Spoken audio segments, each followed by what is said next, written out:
बचत से नहीं होगा। सेविंग से आपके शॉर्ट टर्म के बचत के गोल पूरे हो सकते हैं जी। अगर आप कमाइए, बचाइए और पैसे को काम पे मत लगाइए तो पैसा आपका कम हो रहा है। बहुत सारे लोग गर्व से बोलते हैं कि मैं तो कंजर्वेटिव हूँ, मैं तो रिस्क नहीं लेता, मेरा पैसा बैंक में पड़ा रहता है। ये कोई गर्व की बात नहीं है। नमस्कार और स्वागत है आपका निवेश का बड़ा सवाल में। और आपके हर बड़े सवाल का जवाब देने के लिए हमारे साथ मौजूद हैं वैल्यू रिसर्च के CEO धीरेन्द्र कुमार। स्वागत है धीरेन्द्र आपका। धन्यवाद। और आज का बड़ा सवाल यह है कि क्या सिर्फ सेविंग करने से आप अपने फाइनेंशियल गोल्स को पूरा कर सकते हैं? निवेश क्यों ज़रूरी है और उसको कब और कैसे शुरू करना चाहिए आपको? तो सर, आज सबसे पहले तो हम लोगों को यही बता दीजिए कि बचत और निवेश में फ़र्क क्या है? आप कमाते हैं, कुछ पैसा बच जाता है, उसको आप अपने तिजोरी में रख लेते हैं, लेकिन महंगाई लगातार बढ़ती रहती है, तो पैसा आपके जेब में रखे हुए या तिजोरी में रखे हुए या कहीं पे बिस्तर के नीचे रखने से वो बढ़ नहीं रहा है, लेकिन महंगाई बढ़ रही है, इस वजह से वो पैसा कम हो रहा है जी। क्योंकि आज का 100 रुपया जो सामान खरीद सकता है वो आज से 6 महीने के बाद, 1 साल के बाद, 2 साल के बाद कम सामान खरीद पाएगा जी। अगर आप कमाइए, बचाइए और पैसे को काम पे मत लगाइए तो पैसा आपका कम हो रहा है। आपको लगेगा कि नहीं बढ़ रहा है, लेकिन आपका पैसा कम हो रहा है, क्योंकि भविष्य में किसी भी समय में आपको ज़्यादा पैसे की ज़रूरत होगी उस पैसे के परचेजिंग पावर को बरकरार रखने के लिए। बहुत सारे लोग ये मानते हैं कि सिर्फ सेविंग्स जो हैं वो आपके फाइनेंशियल गोल्स को पूरा कर सकते हैं। क्या ये सत्य है? ऐसा हो सकता है? केवल बचत से नहीं होगा। सेविंग से आपके शॉर्ट टर्म के बचत के गोल पूरे हो सकते हैं जी। कि आपको चाहिए अगले 2 महीने के बाद आपके बच्चे के पढ़ाई के लिए पैसा चाहिए और अपने तनख्वाह से जो पैसा मिला है उससे जाकर के आप अपना जमा कर दिए, तो यहाँ पे उतार चढ़ाव और 1-2 महीने में कोई खास फर्क नहीं पड़ता है। जिस चीज़ की ज़रूरत आपको कुछ समय के बाद पड़ेगी, 2 साल, 4 साल, 5 साल, 10 साल, 20 साल के बाद जिस पैसे की ज़रूरत पड़ेगी, उस पैसे को तिजोरी में रख के आप अपनी ज़रूरत पूरी नहीं कर सकते, क्योंकि उस पैसे के लिए पैसे का केवल बढ़ना ज़रूरी नहीं है, पैसे का रफ्तार से बढ़ना ज़रूरी है। और रफ्तार से बढ़ना ज़रूरी है और मेजर्ड तरीके से बढ़ना ज़रूरी है, ताकि उस बीच में कभी ऐसा कोई उस पैसे का एक्सीडेंट नहीं हो जाए। कोई ऐसा अगर वो सफ़र तय कर रहा हो, कोई स्पेकुलेटिव सफ़र पे आप चल पड़े और तो पैसे का ढंग कायदे से बढ़ना और समय के हिसाब से बढ़ना और उस समय के हिसाब से रीज़नेबल रिस्क लेकर के ही बढ़ना, कोई अनरीज़नेबल रिस्क नहीं लेना, ये बड़ा ज़रूरी है। इसलिए केवल बचत आपको बहुत लिमिटेड साधन देता है और पैसा अगर आपका काम पे नहीं लगता है तो इफ़ेक्टिवली आप गरीब हो सकते हैं, बहुत पैसा कमा करके भी, बचा के भी, अगर आपका पैसा नहीं बढ़ता है। क्योंकि जिस तरह का भारत जैसी अर्थव्यवस्था में जहाँ पे हमारा इकोनॉमी ग्रो कर रहा हो, वहाँ पे महंगाई से नहीं बचा जा सकता है। महंगाई से नहीं बचा जा सकता है तो आप समझिए कि अगर 6% महंगाई दर है तो 1 साल के बाद ही आपका पैसा 100 रुपये का नोट आपका 94 रुपये के बराबर हो गया। उसको अगर आप कम करते जाते हैं तो 5 साल, 10 साल, 20 साल में उस पैसे का वर्थ रहता ही नहीं है। तो उस पैसे का उस 6% से ज़्यादा बढ़ना और उसका बने रहना बहुत ज़रूरी है, ताकि उस पैसे का वैल्यू प्रोटेक्ट हो। पहला गोल तो आपका टारगेट तो यही होना चाहिए।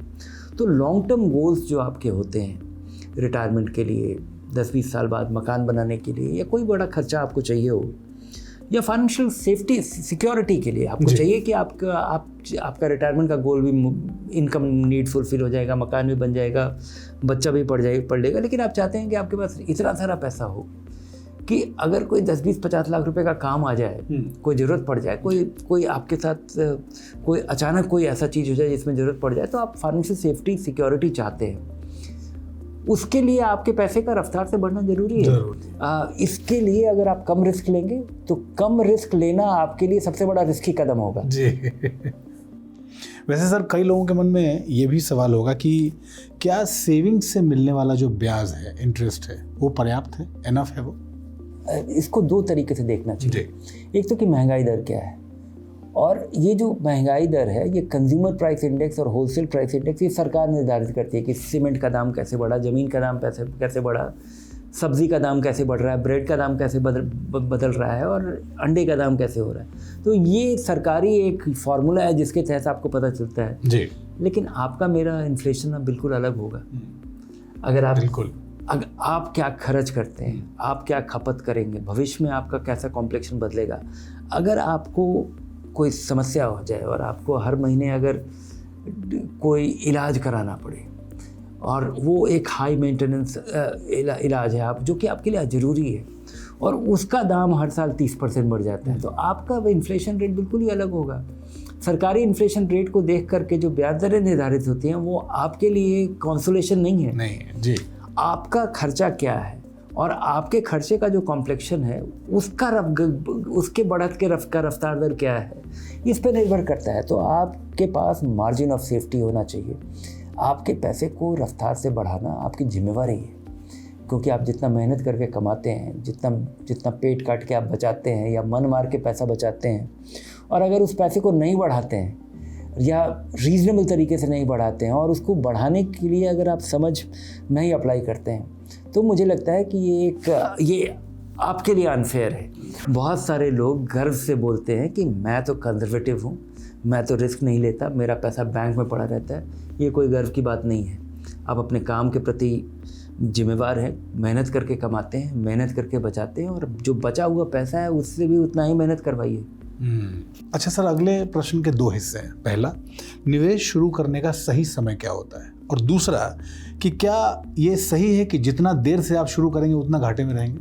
बिल्कुल, निवेश शुरू करने का सबसे उचित समय है जब आपके पास पैसा बच जाए, बल्कि जब से आप कमाना शुरू करें। अगर आपको जेब खर्च मिलता है तभी से आदत डालना शुरू कर दीजिए, तो कम से कम आपका प्रैक्टिस हो जाएगा। उस पैसे की उतनी अहमियत नहीं है जितना कि उस आदत का वैल्यू है कि आप 100 रुपये जब आपको मिलता है और आप 50 रुपये बचा लेते हैं और उस 50 रुपये को लगा देते हैं, उसके लिए आप इन्वेस्टमेंट भी मत कीजिए, रिकरिंग डिपॉजिट कीजिए। कम से कम आपके सिस्टम से वो पैसा बाहर हो जाएगा जी। और जो जैसे आप, क्योंकि शुरुआती साल में आपके पहला 2 साल आपके पास कोई पूंजी होती नहीं है। आप या तो आमदनी, आपकी कमाई शुरू हो रही है, या घर से जेब खर्च मिल रहा है, या पढ़ाई का पैसा मिल रहा था जिसमें से आप कुछ बचा लेते हैं। और उसमें अगर आपको ये डिमॉन्स्ट्रेट हो जाता है कि कुछ बचा के बढ़ाने से एक आपके पास कैपिटल हो जाता है जिसका कि आपको आदत ही नहीं है, क्योंकि आमतौर पे शुरू में ना 5-10 साल आपके कमाई का जो फेज़ होता है उसमें लोग इतना खुशहाल रहते हैं, इतना उमंग तरंग में रहते हैं कि भाई हर महीने कमा रहे हैं और हर महीने खा रहे हैं, और कम उम्र में आप अपने फ्यूचर के बारे में बड़ा कॉन्फिडेंट होते हैं। तो ये आदत लगने में ही 5-10 साल समय बीत जाता है, और केवल जो ले दे के आपका प्रोविडेंट फंड अगर कटता होगा तो वही बचता है, और कुछ लोग लगाते ही नहीं हैं। और शुरू में आमदनी भी कम होती है। तो जल्दी से जल्दी अगर इसकी आदत लग जाए और आप खुद ही समझ में आ जाए कि आपका पैसा एक तो कमा करके सिस्टम से निकालना और उसका रफ्तार से बढ़ना, और एक छोटी सी रकम से एक बड़ी पूंजी का इकट्ठा होना, ये 2-3 साल में डिमॉन्स्ट्रेट होता है जी। और उसका अगर आपको अंदाज़ा हो जाए तो इससे बढ़िया लेसन किसी भी यंग आदमी के लिए कुछ हो नहीं सकता है।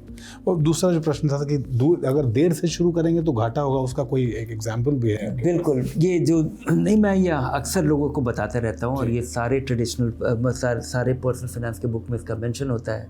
लोग कमाते हैं, बचाते हैं, और उसके बाद मुहूर्त निकालते रहते हैं, और उसके बहाना बनाते रहते हैं कि जब पैसा इतना इकट्ठा होगा तब इन्वेस्ट करना शुरू करेंगे, अभी तो कुछ है ही नहीं, अभी तो कुछ बचा ही नहीं, और वो काफ़ी महंगा पड़ता है। ये एक एग्जाम्पल ये है कि अगर एक व्यक्ति है जो कि 25 साल की उम्र से 5,000 रुपये लगाना शुरू करता है और 60 साल की उम्र तक लगाता है, तो उसके पास 3.2 करोड़ रुपया होता है। उसकी लगाई हुई पूंजी केवल 21 लाख है, और उसके पास पैसा इकट्ठा हो जाता है 3.2 करोड़ 12% के रिटर्न से, लॉन्ग टर्म रिटर्न से।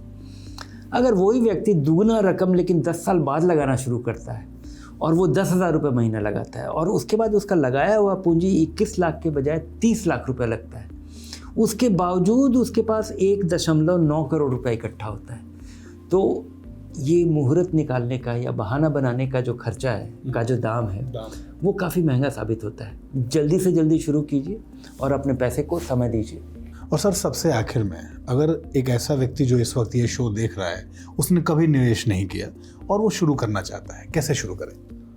सबसे पहले निर्धारित करें कि ये पैसा उसको कब ज़रूरत पड़ेगा। अगर आपको जेब खर्च मिलता है और आप 500 रुपये उसमें से भी बचा लेते हैं, लेकिन उसकी पैसे की ज़रूरत आपको 1 साल के बाद पड़ सकती है, 8 महीने के बाद पड़ सकती है, या अपने पिताजी से आप अगला वाला ट्यूशन फ़ी नहीं लीजिएगा क्योंकि वो पैसा इकट्ठा हो जाएगा जी, तो उस पैसे को लिक्विड फंड में लगाइए, या लिक्विड फंड में लगाइए, या शॉर्ट टर्म डेट फंड में लगाइए, डेट में लगाइए। नहीं होता है तो रिकरिंग डिपॉजिट कीजिए बैंक में, तो वो आपके पैसा से, आपके सिस्टम से निकल गया, उस पर आपको 7-8% रिटर्न मिल जाएगा, गिरेगा नहीं। और चूंकि आपको 1 आध साल में चाहिए होगा, और अगर ये लंबे समय के लिए पैसा है, आप पैसा बचा रहे हैं और आपको लगता है कि ये पैसा आपको कई सालों तक ज़रूरत नहीं पड़ेगा, शुरुआत कीजिए 2-3 साल के लिए। शुरुआत के 2-3 साल में किसी अग्रेसिव हाइब्रिड फंड से जी 70-75% इक्विटी होता है, 1/4 पैसा फिक्स्ड इनकम होता है। बाज़ार गिरता है तो ये गिरता नहीं है, और इसका फ़ायदा ये है कि नया इन्वेस्टर बाज़ार के पहले गिरावट में भाग जाता है, क्योंकि बाज़ार का गिरावट आसान नहीं होता है। आपको दिखता है कि इतना प्रतिशत रिटर्न मिलता है,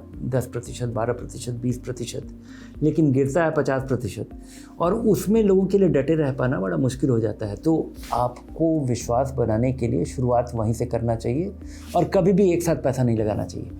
लगाइए 5-5 हज़ार रुपये महीना या 2-2 हज़ार रुपये महीना, जो भी आप बचा पाते हैं, और अग्रेसिव हाइब्रिड फंड में 2-3 साल के बाद आप पूरे इक्विटी फंड में जाइए, लेकिन शुरुआत में आप ऐसे शुरुआत कीजिए। बहुत धन्यवाद धीरेन्द्र इस पूरी जानकारी के लिए। धन्यवाद अमित।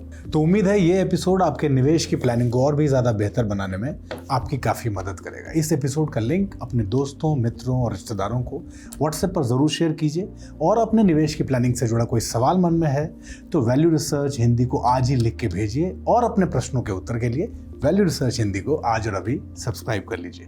इस एपिसोड में इतना ही। नमस्कार।